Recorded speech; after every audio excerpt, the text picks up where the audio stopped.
Hi guys, तो यहाँ पे क्वेश्चन में क्या दिया है, 1.2 metre tall girl spots a balloon moving with the wind in horizontal line of height 88.2 metre from the ground. ये मेरा ग्राउंड लेवल है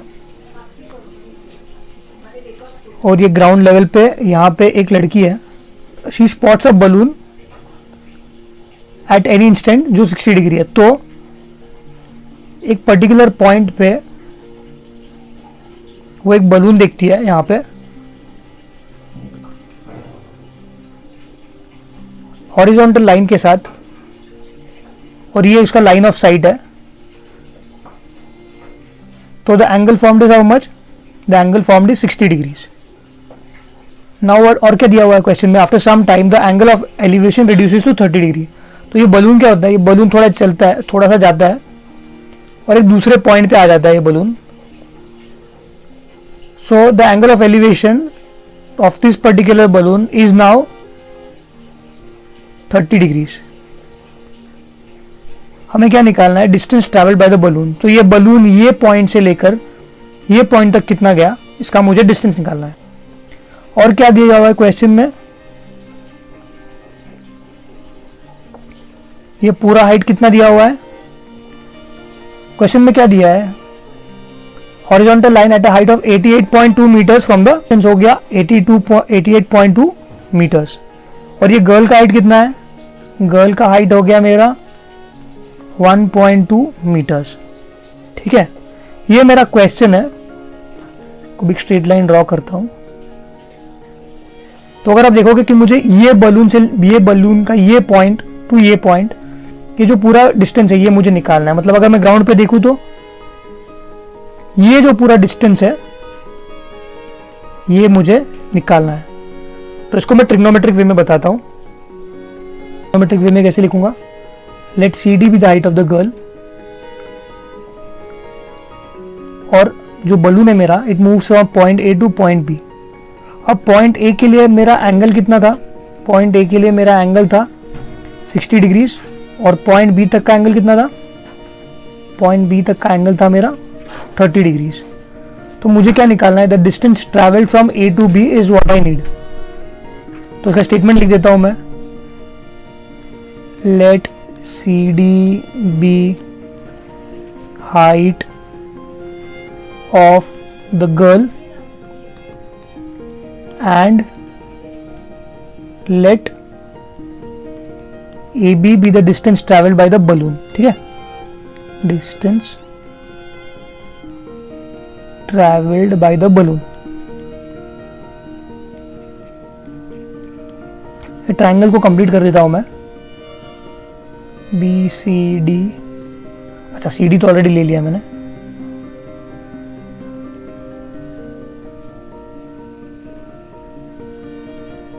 ई एफ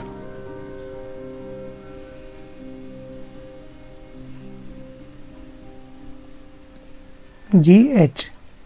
मुझे क्या निकालना है, मुझे यहाँ पे ए बी निकालना है।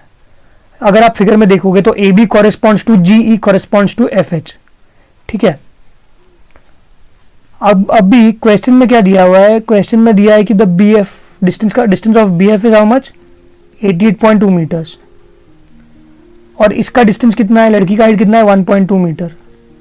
तो बीई का हाइट कितना होगा इन द गिवन फिगर,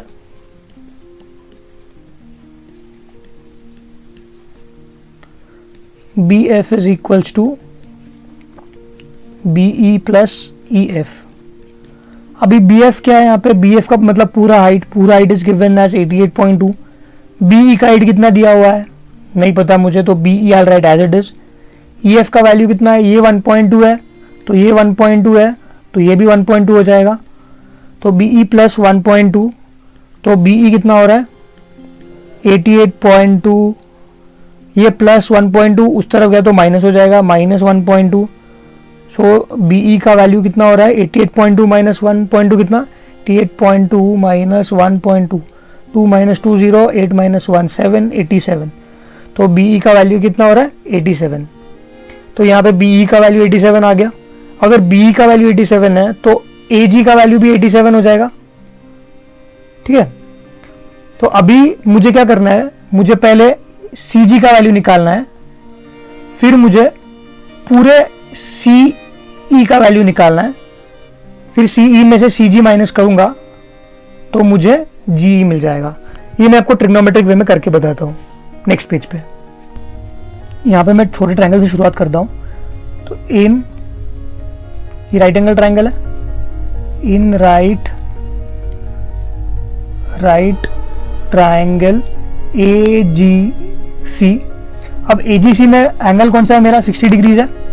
60 का जो ऑपोजिट है वो मुझे दिया हुआ है और जो एडजेसेंट है वो मुझे चाहिए, मतलब मुझे चाहिए ऑपोजिट डिवाइडेड बाय एडजेसेंट। ठीक है, तो ऐसा कौन सा रेशियो है जो मुझे ऑपोजिट अपॉन एडजेसेंट देता है, तो वो होता है tan थीटा। अब यहाँ पे एंगल कितना है 60, तो tan 60 equals to opposite. Opposite मतलब क्या, ए जी मेरा ऑपोजिट है, तो A G divided by opposite divided by adjacent. Adjacent में क्या है, जीसी है, जीसी लिख देता हूं। tan 60 का वैल्यू कितना है, मैंने आपको ये बताया था कि अगर आपको tan 30 का वैल्यू पता है तो tan 60 का भी वैल्यू ऑटोमेटिक याद हो जाता है। मतलब tan 30 का वैल्यू कितना है 1/√3, तो tan 60 कितना होता है √3। सो √3 इज इक्वल्स टू ए जी। ए जी का वैल्यू कितना है 87, जीसी का वैल्यू मुझे नहीं पता, तो I will write it as it is. तो क्रॉस मल्टीप्लाई हो जाएगा, GC into √3 is equals to 87, तो therefore GC is equals to, ये मल्टीप्लाई उस तरफ गया तो डिवाइड हो जाएगा, 87 डिवाइडेड बाय √3। अब मैंने आपको कहा है कि हमेशा कि डिनोमिनेटर को कभी रूट में मत रखिए, तो how will I expand this, 87 by √3 जो है multiply and divide by the denominator. ऐसे क्यों कर रहा हूं, ताकि डिनोमिनेटर मल्टीप्लाई होके एक पर्टिकुलर नंबर बन जाए। तो यहाँ पे √3 इंटू √3 कितना होगा 3, ऊपर होगा 87 √3। अब मैं चेक करता हूँ कि 87 3 के टेबल में डिवाइड होता है क्या। कैसे चेक करूंगा, डिविजिबिलिटी टेस्ट क्या बोलता है मेरा, 8 + 7 sum of the digit should be divisible by 3। 8 + 7 कितना होता है 15। 15 3 से डिविजिबल है, बिल्कुल, तो मतलब 87 भी 3 से डिविजिबल है। 3 2 6, 3 9 27, तो जीसी का वैल्यू कितना हो गया 29 √3। ये सब किस में दिया हुआ है, सेंटीमीटर्स, मीटर्स, किलोमीटर्स, मीटर्स में। तो जीसी का वैल्यू में लिख देता हूं 29 √3। अब मैं बड़ा ट्रायंगल लेता हूं, ट्रायंगल बीईसी। यहां पे एंगल कौन सा है, कितना है मेरा 30 डिग्री है।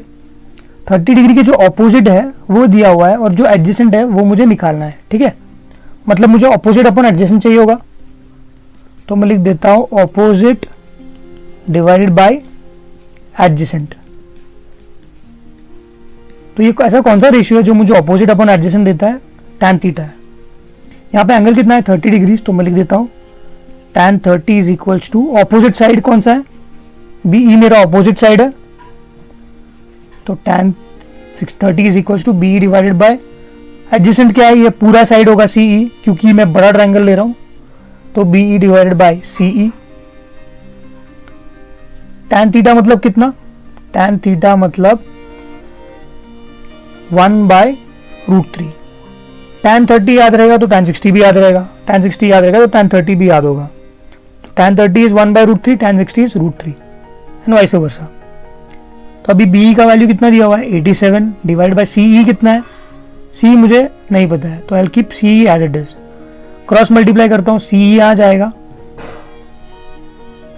और √3 यहां चला जाएगा, so therefore C E is equals to 87 √3 metres.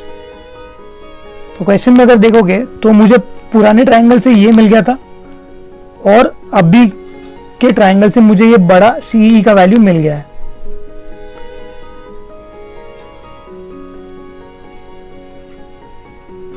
तो यहां पे डिस्टेंस ट्रैवल्ड कितना है, डिस्टेंस ट्रैवल्ड मतलब ई टू जी का जो डिस्टेंस है वो मुझे निकालना है, क्योंकि ई जी ही ए बी है, तो distance travelled will be how much E G. तो अगर आप फिगर में देखोगे तो फिगर में क्या दिया हुआ है, फिगर में दिया है कि C E equals to C G plus G E. Triangle का जो बड़ा साइड है सीई, सीई क्या बोलता है, सी जी प्लस जीई है।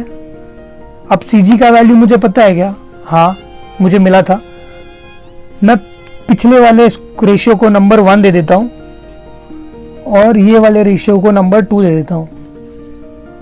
सी जी का वैल्यू कितना है, सी जी का वैल्यू मुझे मिला था 29√3। जीई का वैल्यू मुझे नहीं पता और सीई का वैल्यू कितना है, पूरा लेंथ कितना है 87√3। तो ये इक्वल्स टू के उस तरफ जब जाएगा तो ये माइनस हो जाएगा, मतलब G E will be equals to 87√3 minus 29√3। अभी यहाँ पे कॉमन क्या है, √3 कॉमन है, √3 को कॉमन निकाल देता हूं बाहर, तो क्या बनेगा 87 माइनस 29। 87 माइनस 29 कितना है, √3 इंटू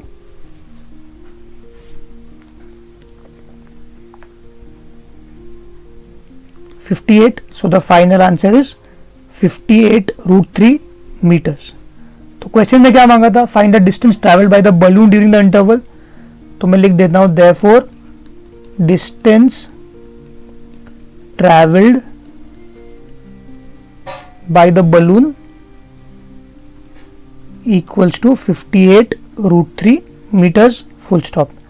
ये मेरा फाइनल आंसर है 14th का। Thank you so much for watching.